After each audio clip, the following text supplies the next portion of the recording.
Bon matin, Axe 21. Est-ce que ça fonctionne? Oui. Ça fonctionne? M'entendez? OK, prends 2 minutes, regarde la personne à côté de toi, dis j'ai entendu toute la semaine pour être assis à côté de toi aujourd'hui.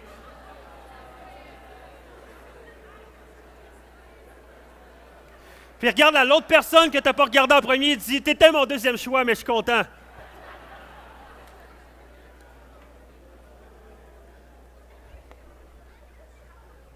All right. Ça va bien? Eh boy. Ça va bien ici? Ici?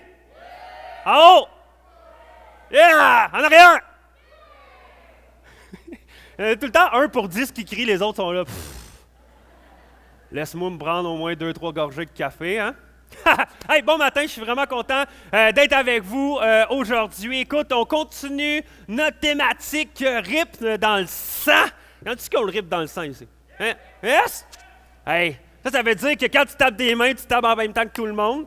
Ah, il y en a qui font comme « Ah, ça, c'est pas moi. » Non, mais rythme dans le sang, donc cette thématique-là n'est pas vraiment seulement spécifique sur le rythme, mais sur la louange, sur le fait de chanter, sur le fait de déclarer des choses à Dieu et de chanter des merveilles et chanter des déclarations, des vérités bibliques qui sont incroyables et qui peuvent transformer nos vies.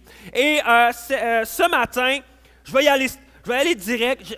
J'avais à cœur de vous partager une histoire dans la Bible et vous allez voir, je pense que ce passage-là également nous parle de la louange. Et qui était là la semaine dernière par applaudissement? All right. On a célébré ensemble les baptêmes et c'était Pâques et c'était vraiment incroyable parce qu'on a célébré ensemble 10 baptêmes ici et 2 à Magog. Est-ce qu'on peut rendre gloire à Dieu pour ça, tout le monde ensemble? Yeah!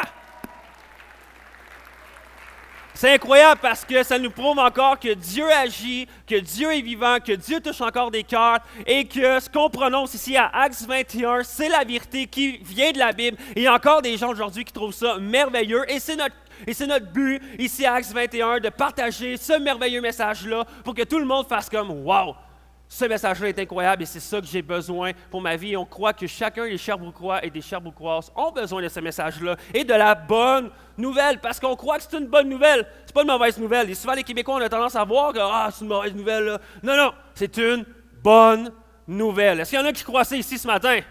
Yes! Alors, j'aimerais y aller tout de suite en commençant en lisant Matthieu 3, versets 13 à 17 et Matthieu 4, 1 à 11. Et ça parle du baptême de Jésus.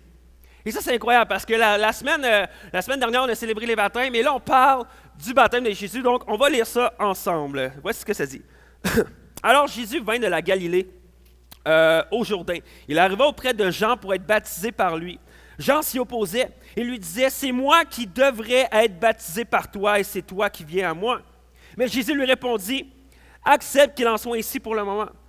Car voilà comment nous devons accomplir tout ce que Dieu demande. » Alors Jean accepta. Dès que Jésus fut baptisé, il sortit de l'eau.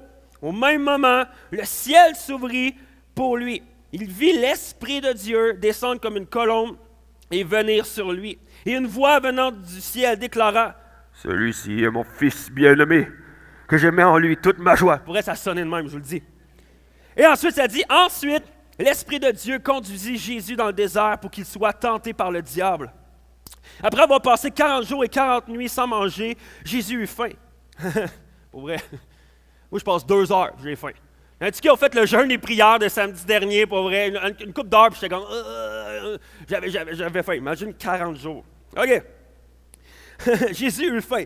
Le diable, le tentateur, s'approcha et lui dit, « Si tu es le Fils de Dieu, ordonne à ces pierres de se changer en pain. » Jésus répondit, « L'Écriture déclare, l'homme ne vivra pas de pain seulement, mais de toute parole que Dieu prononce. » Alors le diable l'amena jusqu'à Jérusalem, la ville sainte, le plaça au sommet du temple et lui dit, « Si tu es le Fils de Dieu, jette-toi en bas, car l'Écriture déclare, Dieu donnera pour toi des ordres à ses anges. Ils te porteront sur leurs mains pour éviter que ton pied ne heurte une pierre. » Jésus lui répondit, « L'Écriture déclare aussi, ne mets pas à l'épreuve le Seigneur ton Dieu. » Le diable l'amena encore sur une très haute montagne, il fit voir tous les royaumes du monde et leur splendeur et lui dit, « Je te donnerai tout cela si tu te mets à genoux devant moi pour m'adorer. » Alors Jésus lui dit, « Va-t'en, Satan, car l'Écriture déclare, adore le Seigneur ton Dieu et ne rend de culte qu'à lui seul. » Cette fois, le diable le laissa. Des anges vinrent alors auprès de Jésus et se mirent à le servir.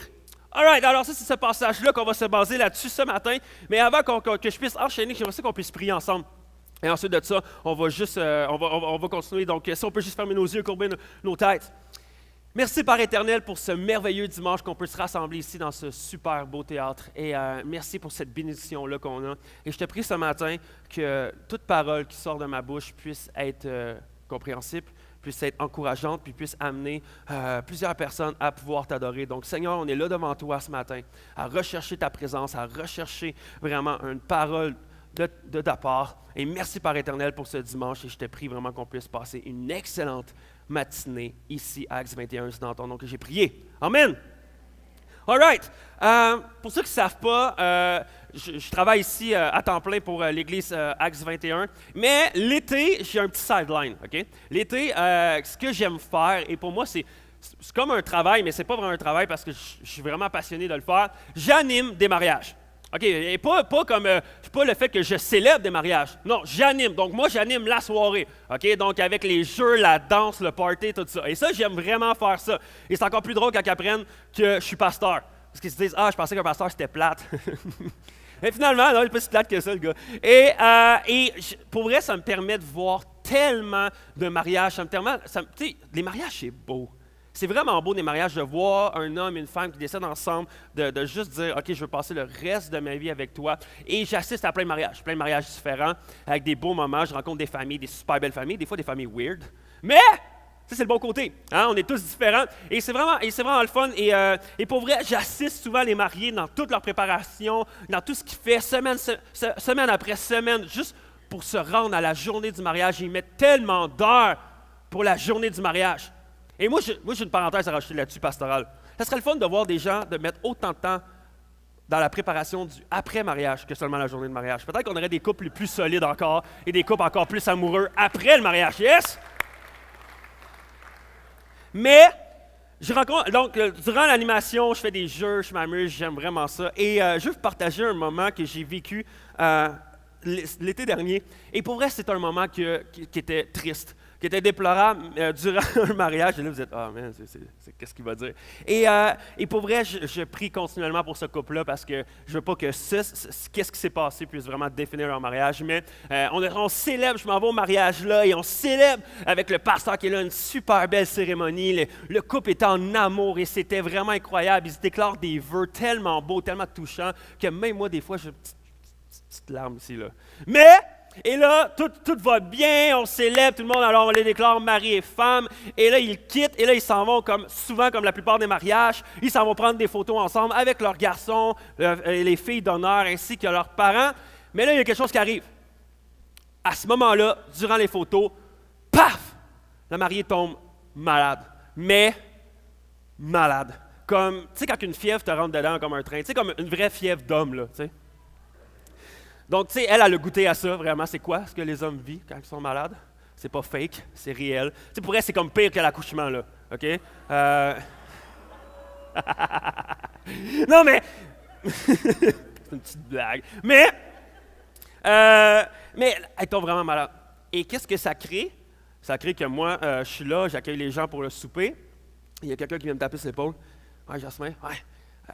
Je sais que tu attends pour accueillir les mariés. Ouais, ils viendront pas. » Je suis là, quoi? Elle dit, ouais, la mariée est tombée vraiment malade, elle n'est pas capable, elle est couchée, la fièvre est tellement elle vomit, ça va vraiment pas bien. Et son mari, ben là, lui, il reste à côté, il fait pas comme, hey, laisse ça là, on va aller triper, tu sais. Et non, il reste là, puis ensemble, puis il était dans une autre pièce à côté, fait qu'il entendait tout ce qui se passait, mais il ne pouvait pas partager ce moment-là. Et en même temps, j'étais tellement comme, OK, là, moi, il faut que j'anime un mariage ou qu'il n'y a pas de marié. Et vu comme ça, c'est drôle, mais pour vrai, la situation, c'est vraiment pas drôle. Là. Imagine, t'attends cette journée-là, c'est une journée que les filles surtout rêvent depuis, là, qui sont toutes petites, et les gars qui rêvent depuis qu'ils ont cette fille-là dans leur vie. et à ce moment-là, ils se rendent compte que cette journée-là, qu'ils ont mis tellement d'heures, tellement de temps, tellement d'argent, ils ne peuvent même pas la fêter. Ils ne peuvent même pas là être leur famille, ils ne peuvent même pas là avec leurs amis. Et les gens se retrouvent à fêter quelque chose ou que fêter des gens, en fait, qui ne sont même pas là. Et pour être, c'est complètement tragique. Et je vous raconte cette histoire-là pour qu'on puisse comprendre qu'est-ce qui se passe avec Jésus dans l'histoire qu'on vient de lire. Que les mariés, pareil comme les mariés sont passés de la plus belle journée de leur vie, qui ont célébré, qui ont vraiment eu la cérémonie de leur mariage, à une fraction de seconde, ça devient la pire journée de leur vie. Ou qu'ils célèbrent ensemble un mariage, mais ils ne peuvent même pas être là avec leurs invités et qu'ils ne peuvent même pas profiter de cette journée-là ensemble. À quel point c'est une soirée la plus tragique de ta vie. Et juste dans cette perspective-là, qu'on peut comprendre qu'est-ce qui se passe avec Jésus, que Jésus se met à être baptisé comme beaucoup qui ont été baptisés la semaine dernière. Donc les 10 personnes ici à Axe qui vivent que c'est une des plus belles journées de leur vie, qui sont là dans leur nouvelle identité. Autant que les mariés, c'est leur nouvelle identité de mari et femme. Jésus, c'était dans cette nouvelle identité, elle dit, je suis le baptême, je suis fils de Dieu. Et nous, quand on fait ça, on déclare qu'on est fils et filles de Dieu. Et en une fraction de seconde, Jésus se retrouve dans le désert, dans la pire journée de sa vie, où il se fait tenter par Satan. En une fraction de seconde, il passe de la plus belle journée, où que Dieu déclare des vérités sur lui, ça devient la pire journée, où que Satan varge dessus et le tente. Et pour vrai, c'est vraiment... Moi, je trouve ça vraiment incroyable. Et moi, j'aimerais vous dire quelque chose aujourd'hui qui pourrait vous aider. Dans la Bible, lorsqu'on prend la Bible, on a lu Matthieu 3 et Matthieu 4. Donc, la fin de Matthieu 3, où on voit le baptême de Jésus, et Matthieu 4, où on voit la tentation de Jésus. Et souvent, lorsqu'on prend la Bible, pour nous, les chrétiens, les numéros de chapitres et les numéros de versets sont souvent une aide pour nous. C'est souvent vraiment très pratique pour nous aider à lire la Bible. Mais des fois, ça peut être une distraction. Pourquoi? Parce que vous avez peut-être fait l'erreur, souvent comme moi je l'ai faite, de voir ces deux histoires-là complètement distinctes l'une de l'autre. Donc tu lis Matthieu 3 où que Jésus se fait baptiser, tu fais comme « Wow, quel beau moment! » Et là tu prends une pause publicitaire, tu vas chercher des chips, et ensuite de ça, tu reviens, et là, Matthieu 4, et tu lis comme si c'était complètement une autre histoire. Mais la réalité, c'est que ces deux passages-là n'ont jamais été faits pour qu'ils puissent être isolés l'un de l'autre, mais ils ont été créés parce que c'est la même histoire, c'est ensemble, ça veut dire, c'est vraiment comme la même histoire, dans la même journée, dans le même moment, c'est ça qui se passe. Et moi, j'aimerais vous dire ce matin que cette histoire-là, avec le baptême de Jésus et la tentation qu'il subit également dans le désert, est une image de à quoi devrait ressembler notre vie en tant que croyant. Bon matin, Acts 21.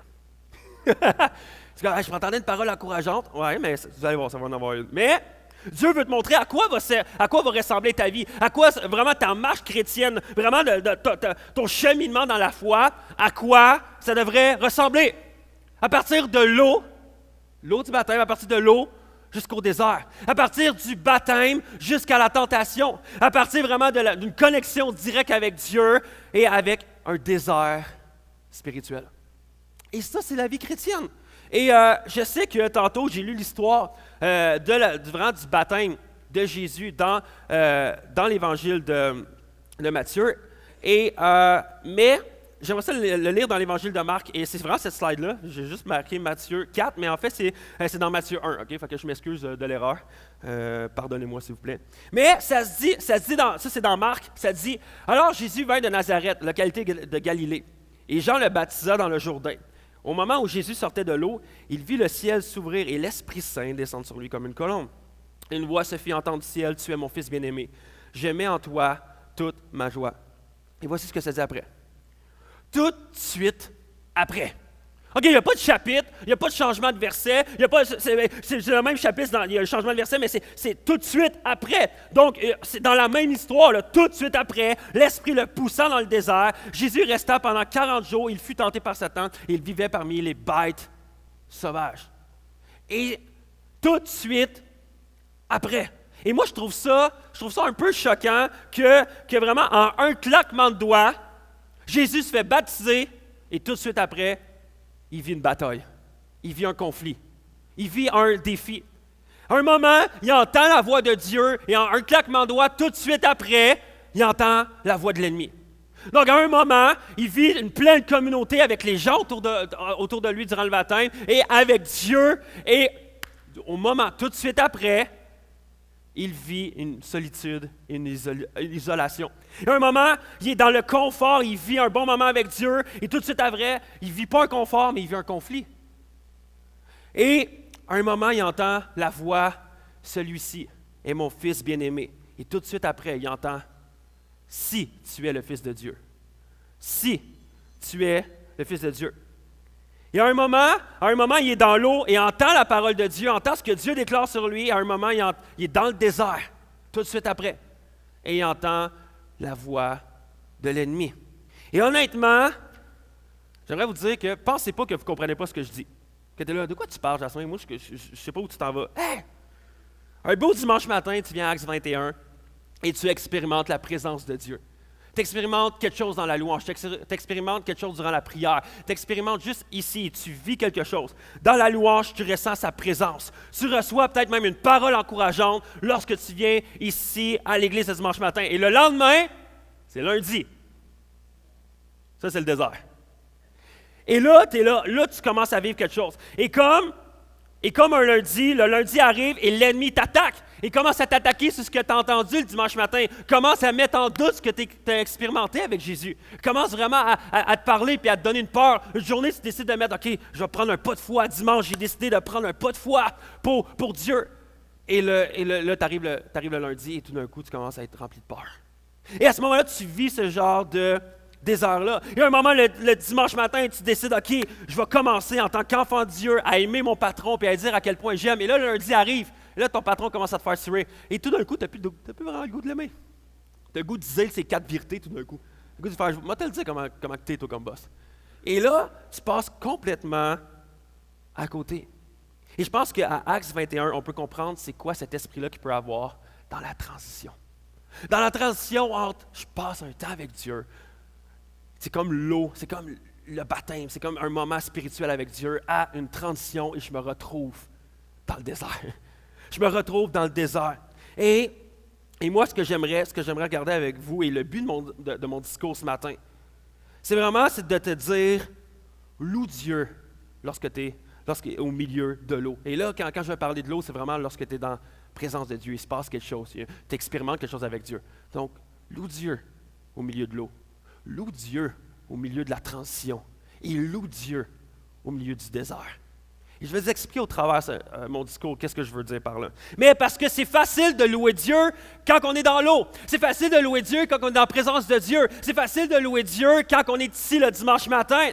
Mais qu'est-ce qui arrive quand on arrive dans le désert? Qu'est-ce qui arrive lorsqu'on se retrouve dans le désert? Est-ce qu'on loue toujours Dieu? Et c'est facile de louer Dieu le dimanche matin. Mais qu'en est-il de louer Dieu le lundi matin?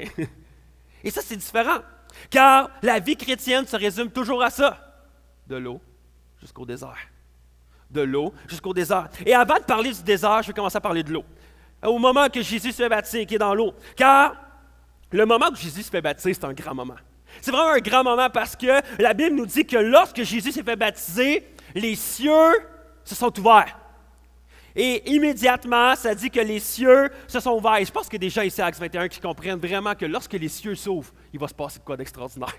Lorsque les cieux s'ouvrent sur un endroit, il se passe quelque chose d'extraordinaire. Et lorsqu'on arrive à ce moment-là où on vit quelque chose et on a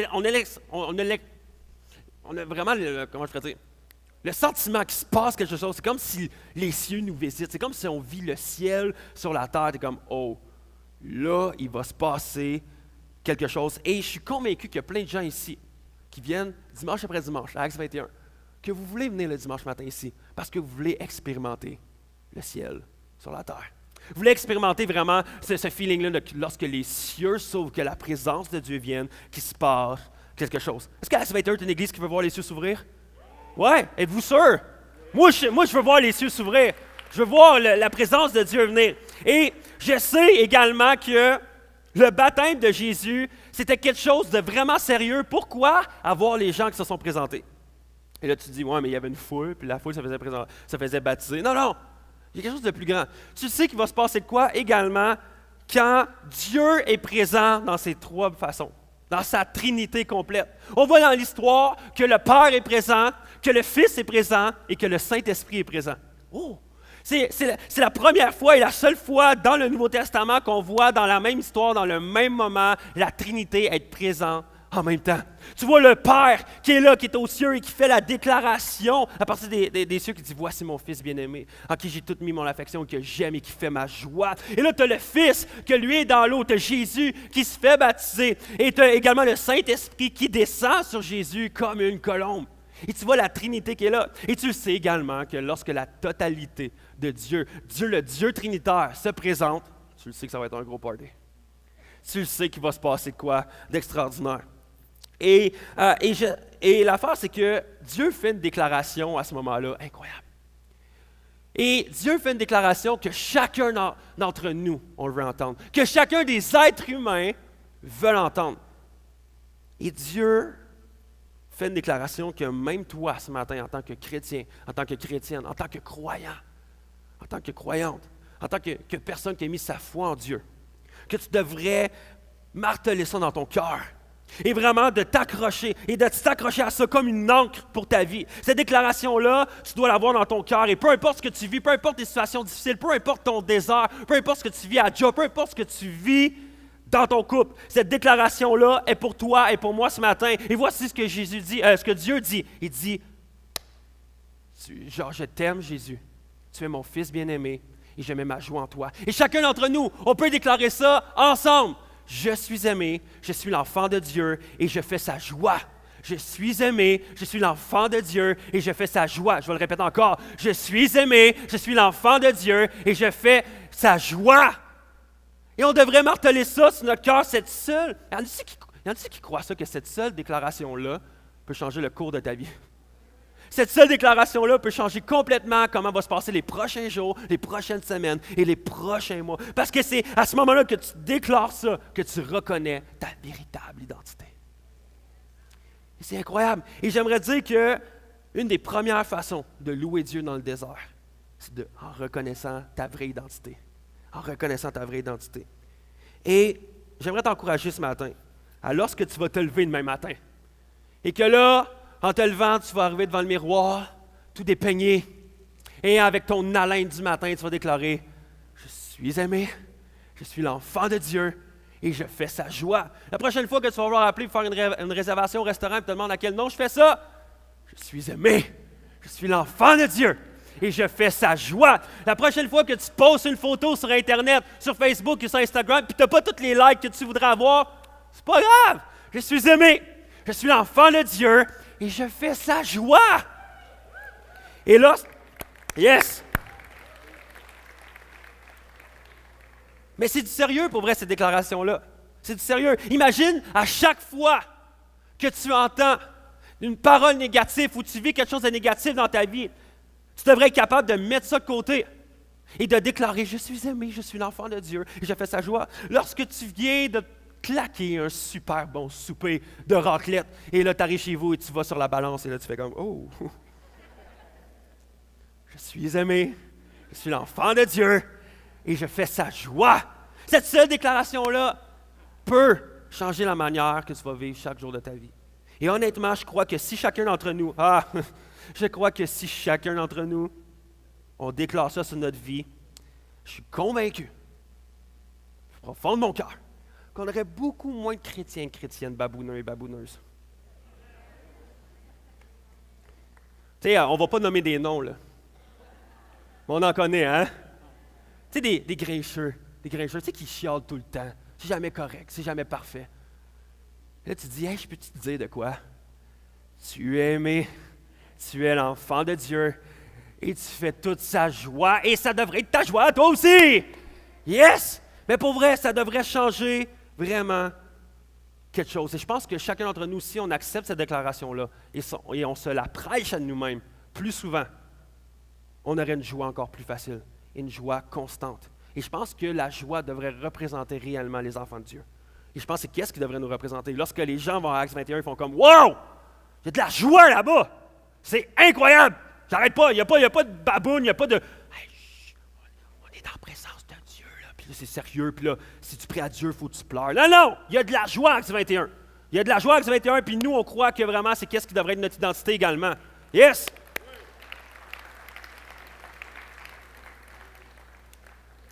Mais j'aimerais vous dire un problème, par exemple, dans mon histoire.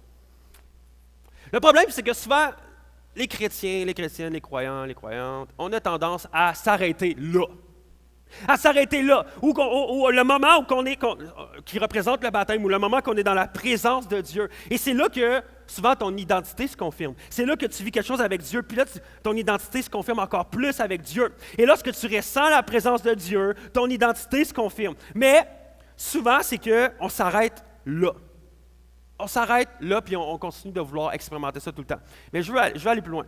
J'aimerais vous dire que Dieu a déclaré ça sur Jésus avant même qu'il fasse un miracle. Dieu a déclaré ça sur Jésus avant même qu'il fasse la multiplication des pains, des 5 pains et des 2 poissons, puis qu'il nourrit 5000 hommes. Dieu a fait cette déclaration-là sur Jésus avant même qu'il commence à guérir des milliers et des centaines de personnes.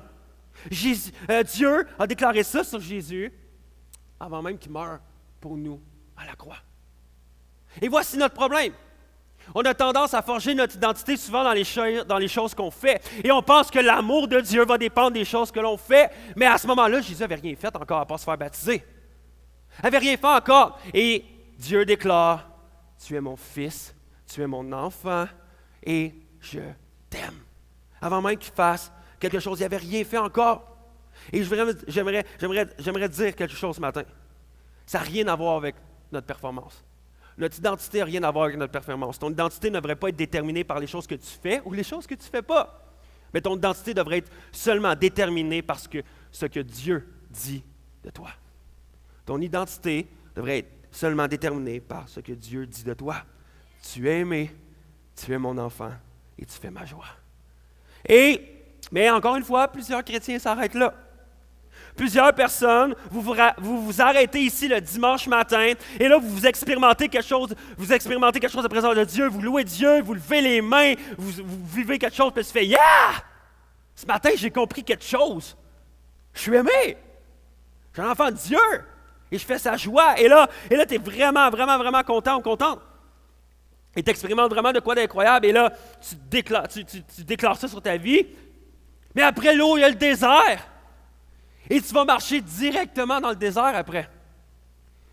Et pour vrai, j'aimerais dire quelque chose. C'est important.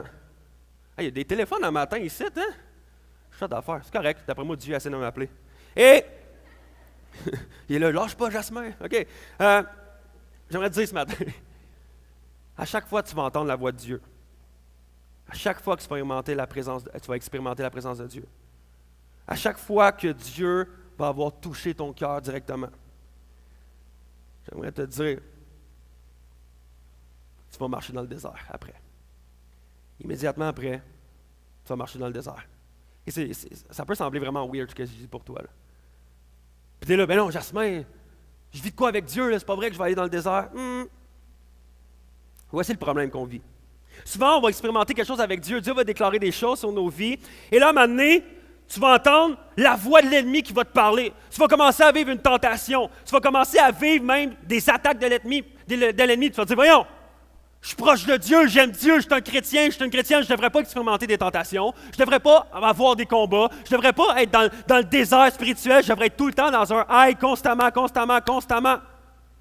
Et là, on pense que là, on vit un bon moment avec Dieu. Et là, on dit, Dieu est avec moi, j'expérimente la présence de Dieu, je suis aimé, je suis l'enfant de Dieu, et je fais sa joie. Et là, tu crois qu'à cause de ça, la job, ça va aller tellement bien, puis ça va couler, toi. Puis qu'après ça, tu vas arriver dans ton couple, tu n'auras plus de chicane, les enfants ne t'énerveront plus, puis là, ils ne pitcheront pas toutes leurs céréales le matin à terre, puis tu vas devoir ramasser ça, puis là, tu avais dit qu'ils partiraient à l'église dans 5 minutes. Et là, tu vas penser que tout va aller mieux, puis quand même, on va être moins serré financièrement, puis juste parce que j'ai expérimenté quelque chose en présence de Dieu. Mais pourtant, la vie de Jésus nous prouve littéralement le contraire. Nous prouve le contraire. Et c'est pas parce que tu reçois l'approbation de Dieu sur ta vie que tu es protégé des attaques de l'ennemi. Et là, tu es là, wow! C'est-tu biblique ce que tu dis, Jasmin? J'aimerais te dire quelque chose ce matin. Et je pense que c'est pour quelques-uns ici. Présentement, tu es peut-être en train de vivre des attaques. Présentement, tu es peut-être en train de vivre des combats. Présentement, tu es peut-être en train de vivre des tentations. Pourquoi? Parce que présentement, tu fais la joie de Dieu. Parce que présentement, tu fais la joie de Dieu, que présentement, tu vis des attaques. Tu vis des tentations. C'est plus dur. On dirait que l'ennemi s'acharne sur toi. Parce que c'est pas parce... Des fois, on pense, bon, là, que j'ai fait de mal. Pourtant, ça va bien. Pourtant, j'essaie de prendre du temps avec Dieu. Je loue Dieu. Je suis sincère. J'ai l'impression que ça va bien. Pourquoi, là? Qu'est-ce qui fait que là, l'ennemi s'achante sur moi? Et j'aimerais dire ce matin, le sourire de Dieu sur ta vie amène souvent la colère de l'ennemi. Le sourire de Dieu sur ta vie amène souvent la colère de Satan. Oh! Wow! C'est pas vrai. Et souvent, on vit, c'est drôle parce que même moi, ça m'arrive, puis continuellement, je suis là, puis je vis des bons temps avec Dieu. Et lorsque je commence à vivre des tentations plus grandes, à vivre des moments qui sont plus difficiles, je deviens confus, puis là, je suis là, qu'est-ce qui se passe? Je comprends pas. Je comprends pas. Et pour vrai, et c'est le fun parce que ça parle du baptême de Jésus. Et on parle souvent de ça avec les baptisés. Et même que je parlais avec les baptisés la semaine dernière, avant même qu'on vienne ici pour les baptêmes, je parlais avec eux, puis je disais, comment a été cette semaine? Avant de le faire baptiser. Il était là, hey, c'est une des pires journées, c'était une des pires semaines de ma vie. Là. Et là, j'étais là, OK, je vais vous dire, vous encourager, la semaine prochaine, ça risque d'être pire. Mais la réalité, c'est que c'est vrai. Lorsqu'on prend des pas de foi comme ça avec Dieu, lorsqu'on commence à se rapprocher de Dieu, lorsqu'on vit une connexion avec Dieu, l'ennemi n'est pas content parce que tu deviens une menace pour lui. Si tu deviens une menace, c'est lui, son désir, c'est de tout le temps te distraire de Dieu, et là, il ne réussit pas. Donc, après ça, qu'est-ce qu'il va faire? Il va vouloir t'attaquer, te tenter, faire plein de choses pour essayer de te détourner de Dieu. Et là, c'est vraiment, et c'est pas, souvent, on est complètement confus lorsque ça arrive. Et l'affaire, c'est que chacun d'entre nous, on va continuellement expérimenter la présence de Dieu. On va continuellement, oui, expérimenter la présence de Dieu, mais on va expérimenter le désert aussi. On va expérimenter vraiment toutes ces choses-là dans notre vie. Et ça va être vraiment, on va toujours passer de l'eau jusqu'au désert. On va passer d'une connexion avec Dieu. On va passer d'une connexion avec Dieu avec une connexion peut-être pas avec Dieu. On va vivre un moment spirituel avec Dieu. Puis après ça, on va vivre pas de moment spirituel avec Dieu. Et c'est comme ça que ça fonctionne dans la vie chrétienne, et c'est comme ça. Et moi, il y a quelque chose que j'ai quand même assez catché. OK? Jean-Baptiste a baptisé Jésus dans quoi? Le Jourdain, qui était de l'eau. Mais dans l'histoire, ça nous dit que Jean-Baptiste, là, c'est sûr qu'on ne l'a pas lu, là, mais pour certains, vous allez le savoir. Jean-Baptiste, il disait, « Je suis la voix qui crie dans le désert. » Oh! OK. Autre chose, c'est que ça m'a fait réaliser également.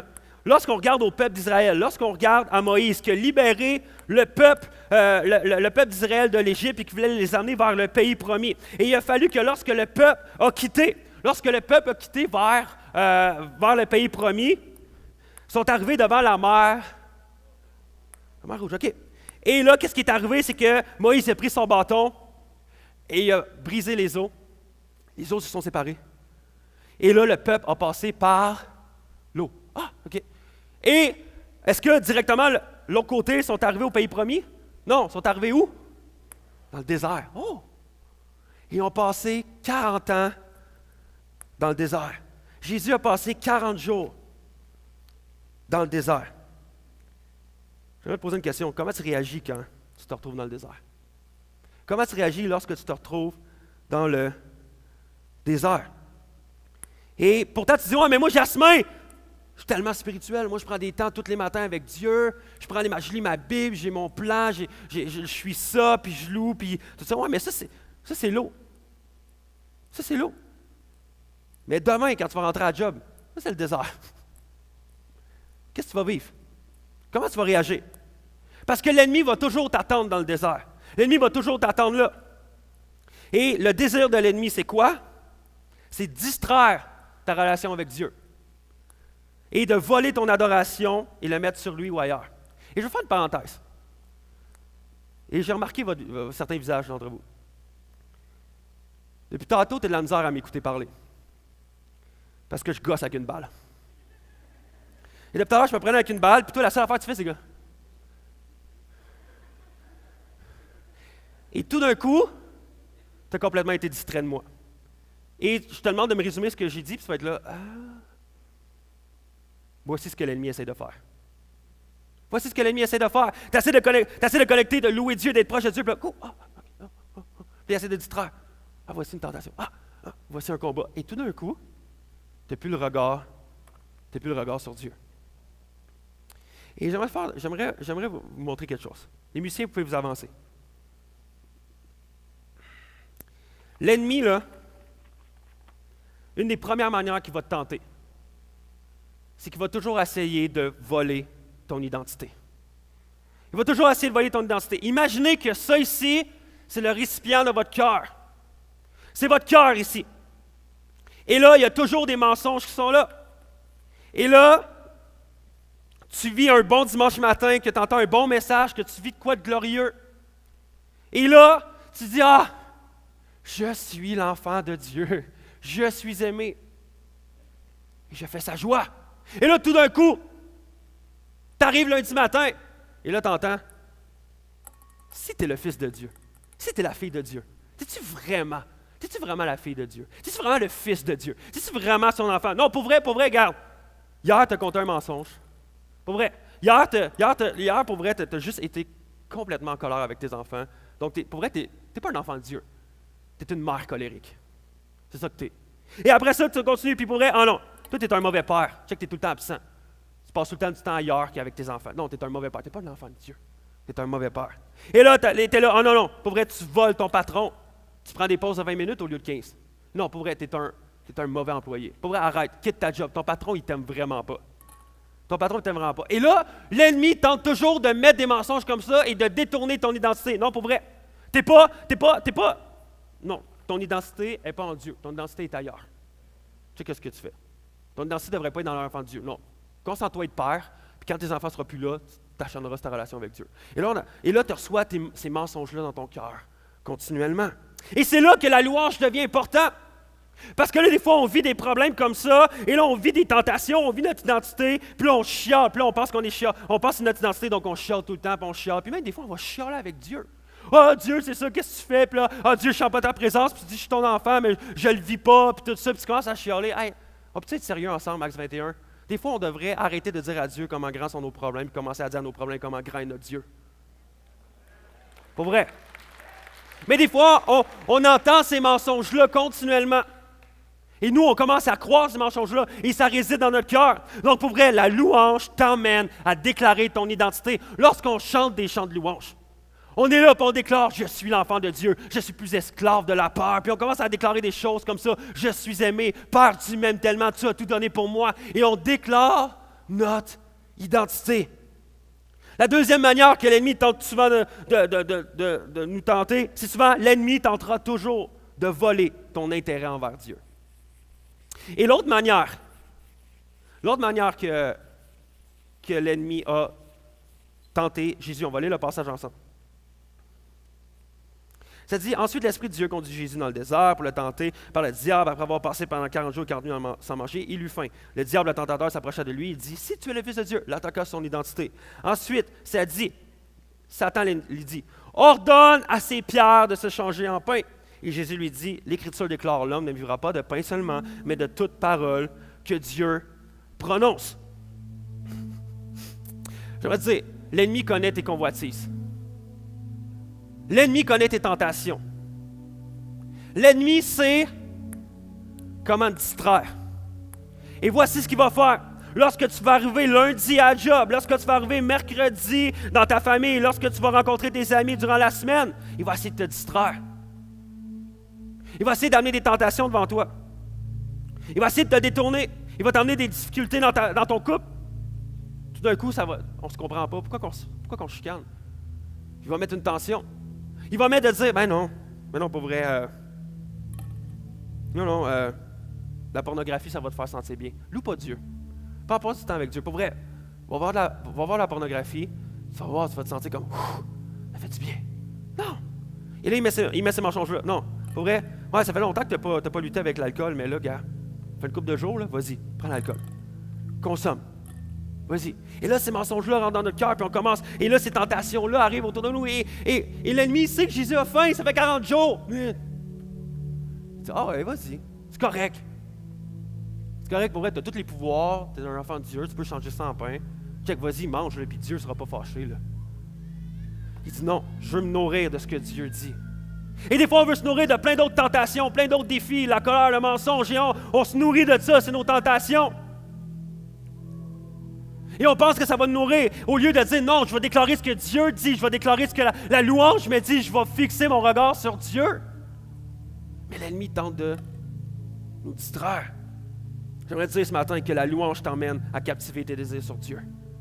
Lorsque tu chantes, t'arrêtes d'écouter les tentations, t'arrêtes de déclarer, t'arrêtes de regarder les tentations et d'être juste de focusser sur eux. Pour vrai, moi, mon chien m'a enseigné bien des affaires dans ma vie. J'utilise mon chien, mais je n'ai pas d'enfant encore. Regarde. Mon chien m'a enseigné beaucoup d'affaires. Lorsque je pogne une gâterie ou quelque chose dans mes mains, et là, je fais ça comme ça. Mon chien, là. Mais là, il regarde juste ça. Et des fois, c'est difficile de faire. Je fais Théo. Puis il s'appelle Théo, mon chien. Et là, Théo. Puis je suis là avec la balle. Théo. Puis lui, qu'est-ce qu'il. Il regarde juste la balle. Et là, à un moment donné, je travaillais avec mon chien, j'étais là. Théo, regarde-moi. Puis là, il me regardait. Théo, regarde-moi. Puis là, tout d'un coup, je disais, regarde-moi. Et là, j'amenais ça ici. Et là, il me regardait dans les yeux. Faut que je le repratique encore parce que c'est pas facile, là. Je disais, Théo, regarde-moi. Puis là, je faisais peu importe ça. Puis il me regardait dans les yeux, j'étais là, tu restes là.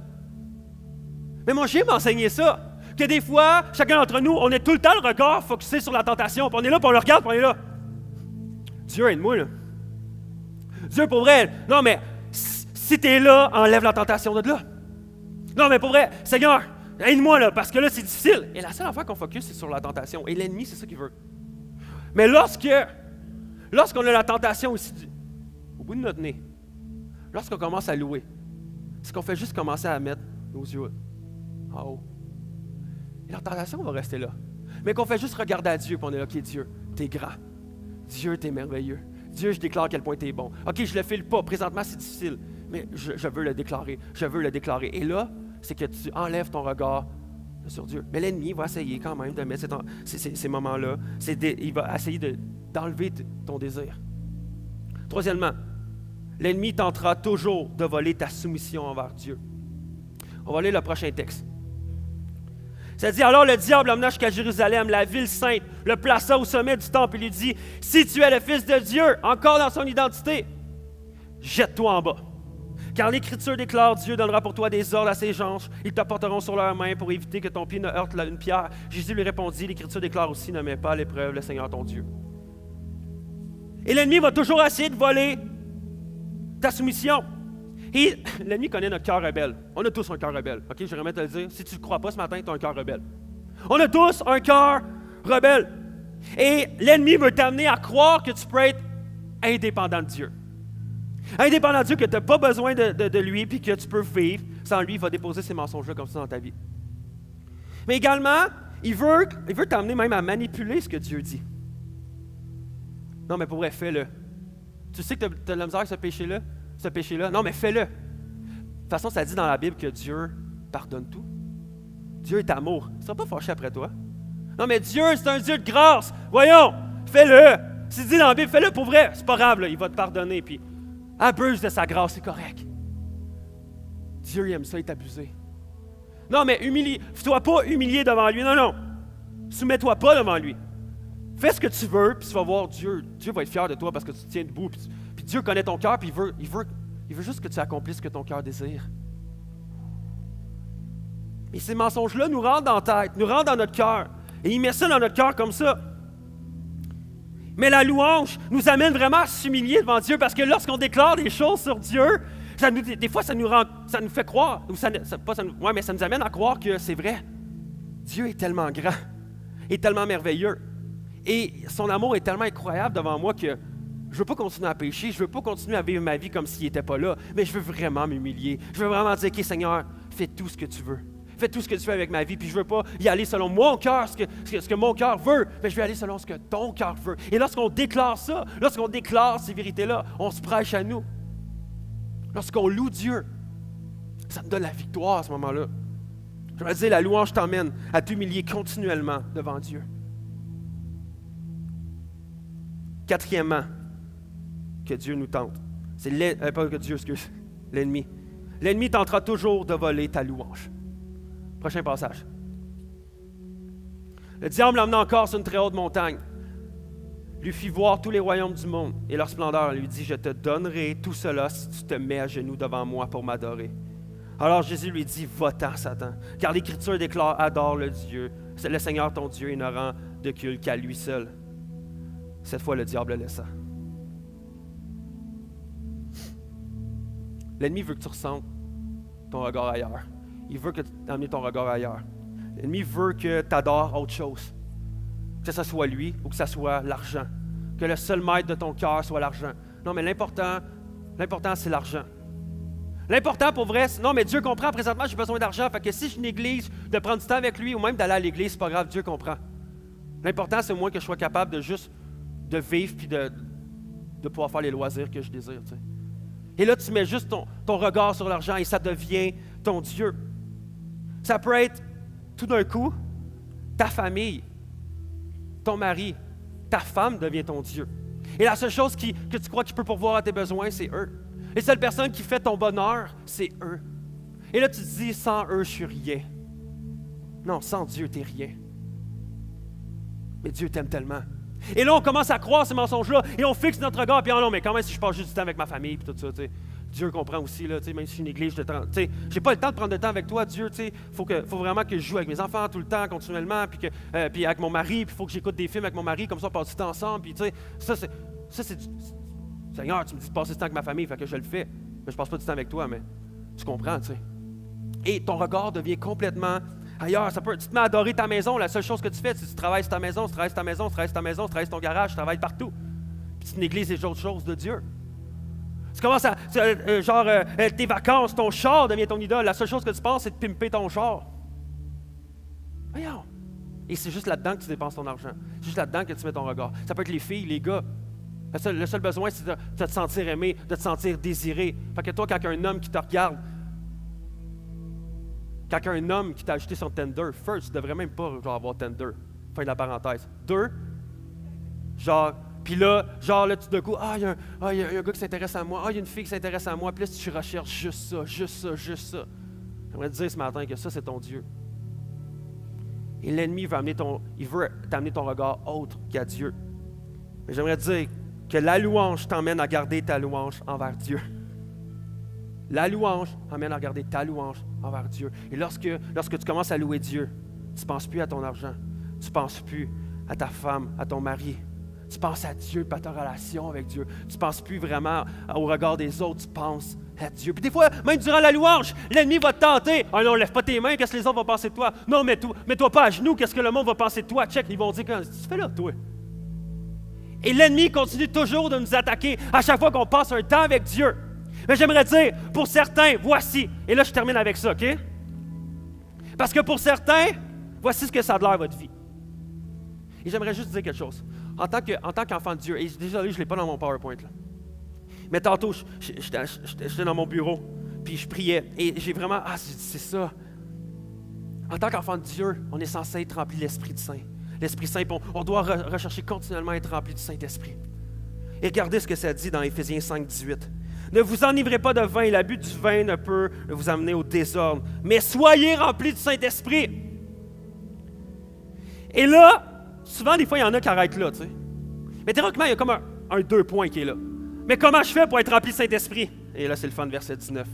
Encouragez-vous les uns les autres par des psaumes, des hymnes et des saints cantiques inspirés par l'Esprit.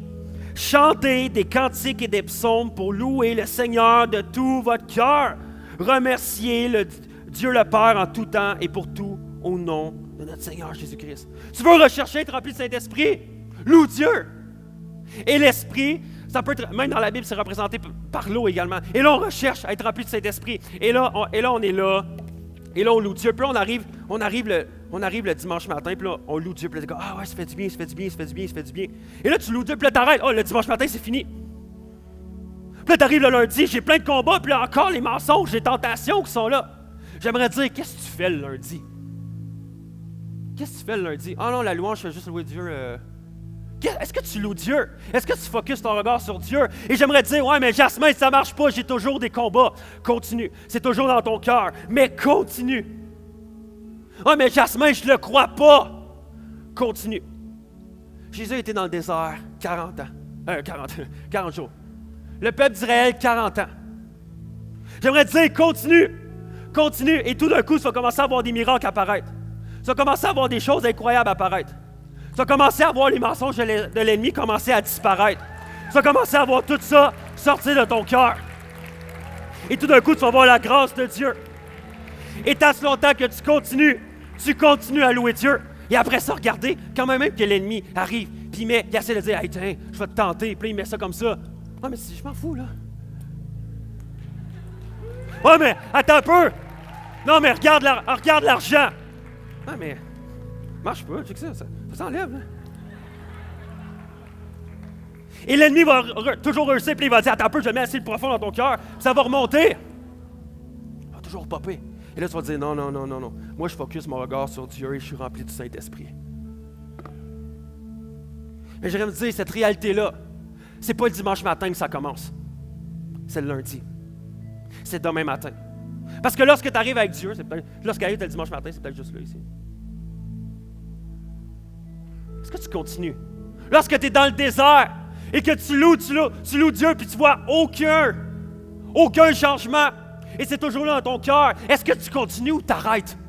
Est-ce que tu continues à croire les mensonges de l'ennemi ou tu dis non, je vais continuer jusqu'à temps que je vois la bénédiction et regardez ce que... je ne l'ai pas, mais ça dit à la fin que les anges sont venus servir Jésus. Qu'à la fin, il y avait la bénédiction. À la fin, il y avait la bénédiction. J'aurais dit, loue Dieu, jusqu'à temps de voir les fruits et d'expérimenter la bénédiction dans le désert. Loue Dieu. Yes!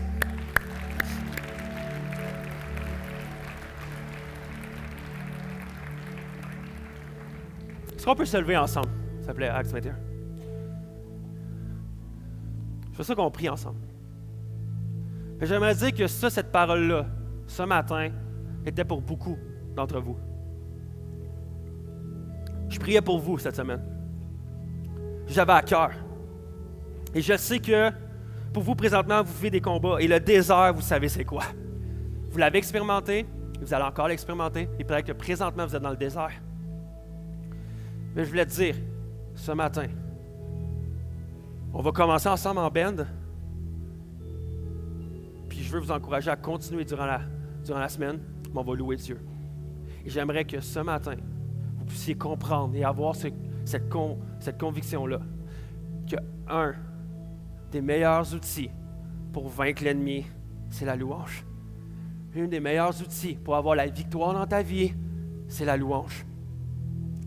Et commence à louer. Juste prier pour vous ce matin.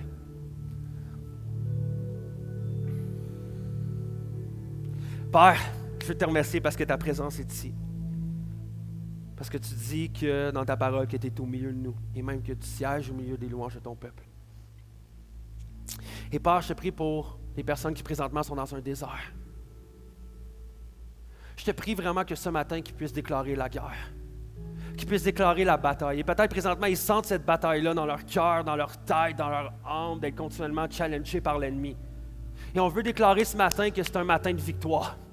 On veut déclarer ce matin que lorsque nos cœurs vont commencer à t'adorer, à fixer notre regard, même si on ne croit pas qu'est-ce qu'on lit, mais Père, lorsqu'on lit sur le PowerPoint, mais Père, lorsqu'on va le déclarer, ça va commencer à briser les chaînes, que lorsqu'on va commencer à chanter, l'ennemi va s'en aller, que lorsqu'on va commencer à déclarer des vérités bibliques, on va commencer à y croire et on va forger notre identité au travers de ces vérités-là bibliques.